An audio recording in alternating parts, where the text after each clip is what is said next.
Hi, welcome back to another video. So in my first month of investing, I received a total of $1.62 in dividend income. That would be about 3.5 years ago in October of 2021. And for my first year of investing, which was 2021, I received a total of $61.90. Granted, that was just 3 months from October to December of 2021. But wait until you see how much I received in dividend income in May of 2025. Last year, in 2024, I received a total of $3,617.64 in total dividend income. You can see where I'm going with this.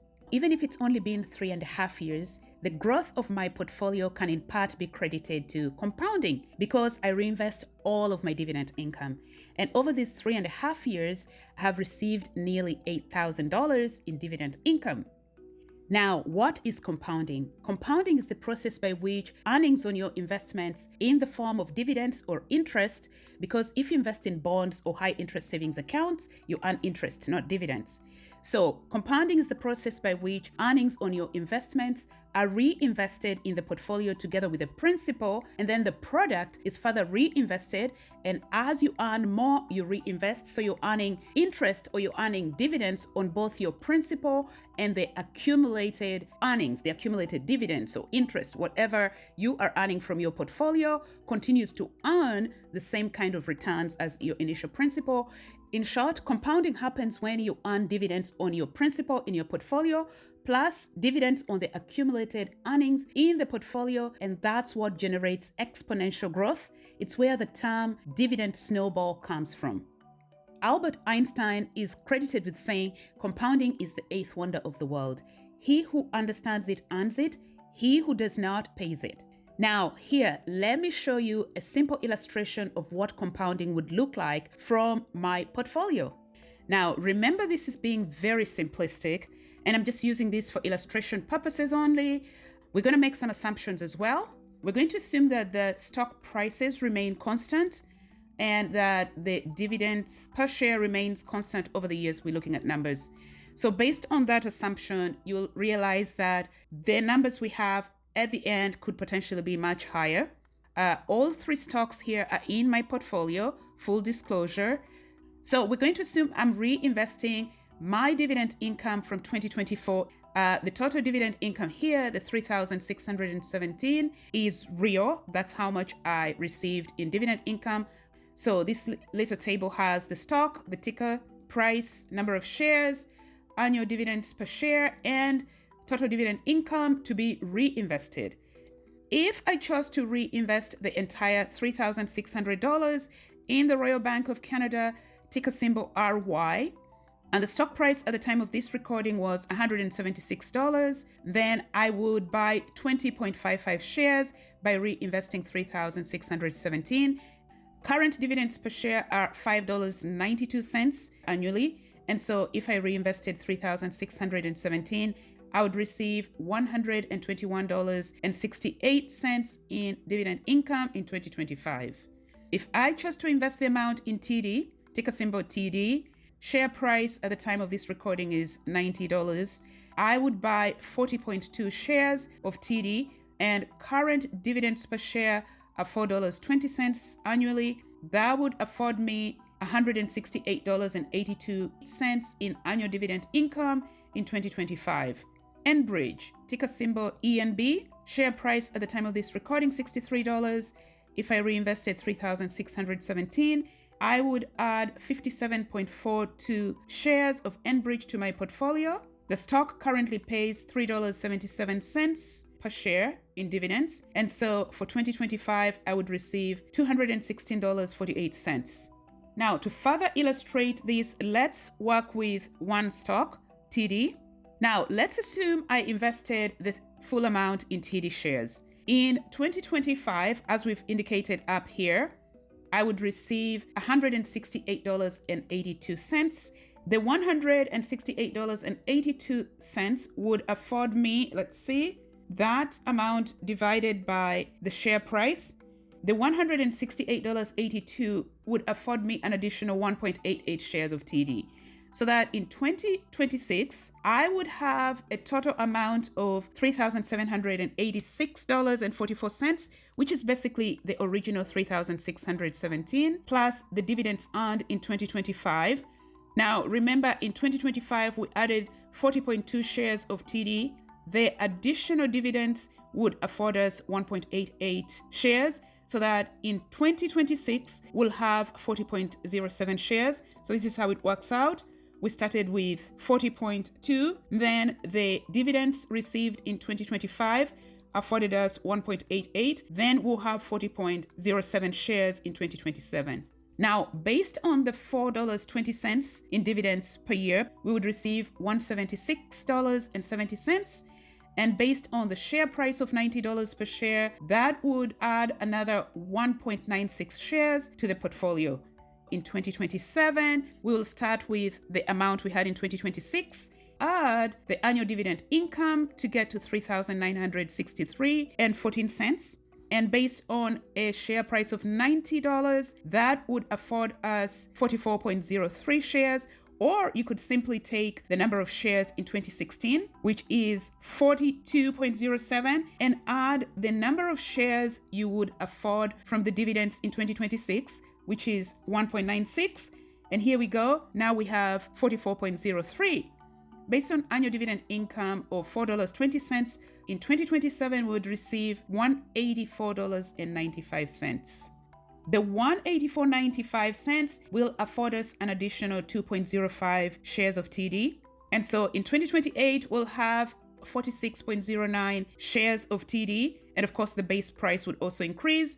Annual dividend per share, $4.20. And so at the end of 2028, we'll have an additional $193.58, which would then afford us an additional 2.15 shares of TD. You get the idea. Progressively, as the years go by, your total investment continues to grow, your number of shares as well continues to grow, and by the end of 2032, we'll have almost $5,000 in just a single position. So remember, this whole picture is just to demonstrate how compounding works, because this is all just a dividend reinvestment.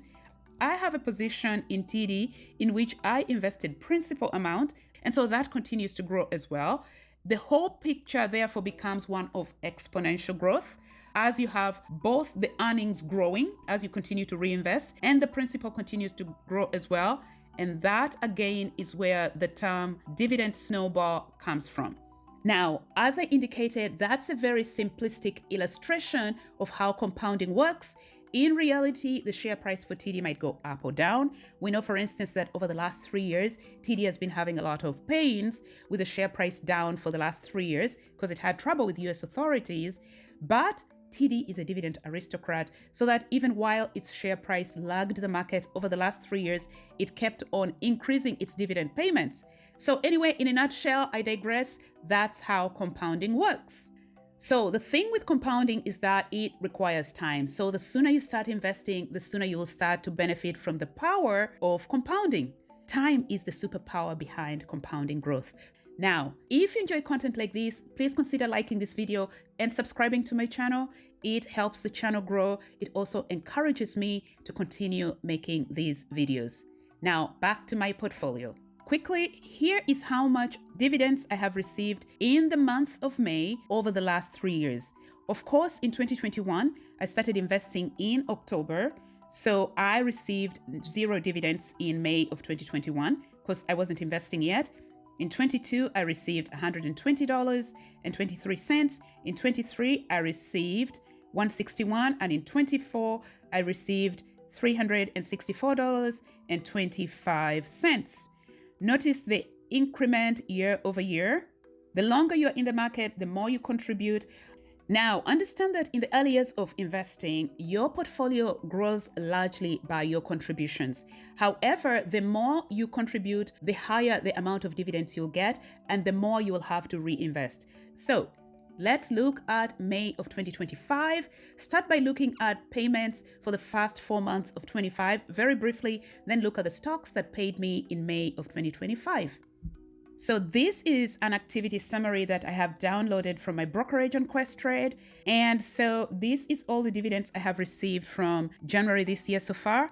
So in January of 2025, I received 4 payments for a total of $267.80.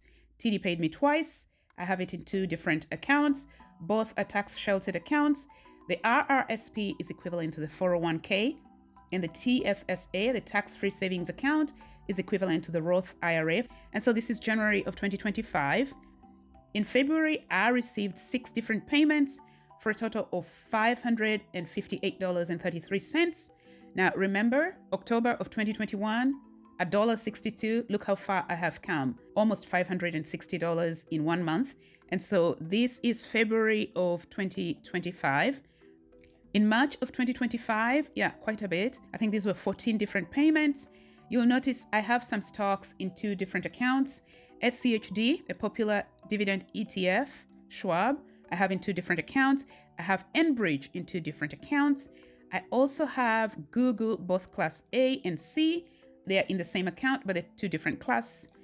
In total, in March of 2025, I received $480.89.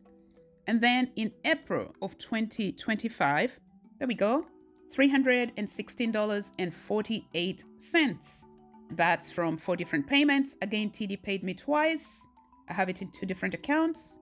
And now to May of 2025, that's last month.